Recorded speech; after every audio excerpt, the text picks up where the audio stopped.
All right, so let's get one more example, getting this perpendicular distance down. And then if you have additional questions, of course, just let me know. So I have a point at 2, 4. 1, 2, 1, 2, 3, 4. Is that 4? 1, 2, 3, 4. Yes. And 2. I'm going to make this a little bit bigger for myself. There we go. And then I have a line at right here. Y equals negative x minus 2, which means my y-intercept's happening at negative 2, and my slope is negative 1. So I'm going down 1 to the right 1, down 1 to the right 1. We're just going to kind of ballpark this. I don't need to draw the whole thing, just a portion of it, because my 2, 4 isn't going to intersect like over here. No, it's going to intersect somewhere towards the origin. Okay, so the first thing we need to do is find the perpendicular line. So my given equation has a slope of negative 1.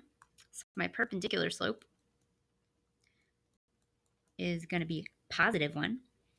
And I have the point 2, 4. So I can write my equation. So I have y minus 4 equals 1, parentheses x minus 2. And I'm going to go ahead and work this out and put it in slope-intercept form. It makes it easier for systems of equations to go ahead and have it that way. So I distribute my 1 into the parentheses. I have y minus 4 equals x minus 2 plus 4 plus 4. So I have y equals x plus 2. So I'm going to take my two equations and do a system of equations. I have y equals negative x minus 2, y equals x plus 2. I'm going to cancel out my x's. This gives me 2y equals, oh, and my 2's cancel out, 0. So this tells me that y equals 0. So that's the value of my y at my intersection point. I need to plug that back in to find my x. So 0 equals x plus 2. Subtract that 2, and x is equal to negative 2. So they intersect at the point negative 2, 0.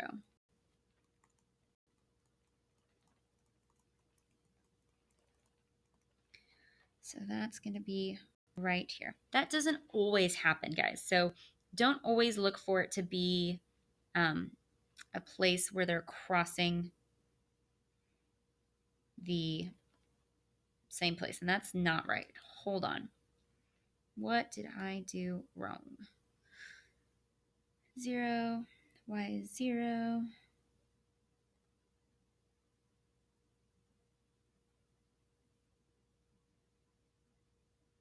X is 2. I just graphed it in the wrong place. There we go. Got it. Don't switch your X and Y, guys. It happens. Be careful. Double check your work. Make sure it looks right. Pictures aren't always drawn to scale, but they should at least make some sort of sense. So negative 2, 0 is my intersection point. So here is my line. So now I need to find the distance between the two. So we're just going to pop that into distance formula, and then we will be done. So my distance formula is going to use 2, 4, and negative 2, 0. Okay, so square root, got negative 2 minus 2 squared plus 0 is 4 squared. Simplify. Negative 2 minus 2 is negative 4 squared plus negative 4 squared. Wow. And when we square negatives, that's saying negative 4 times negative 4. Negative times a negative makes a positive. So this is going to come down to 16 plus 16, which is going to give me, go away, there we go, square root of 32. Let's reduce this. We've got 2 times 16. 16 we know will give us 2 4s as a pair. So our simplified radical has our 4 outside, our 2 inside. And so the distance is 4 root 2 or 4 square root 2. Again, don't put this in a calculator. Don't give me a decimal. It should either be a whole number or a whole number and a radicand or radical.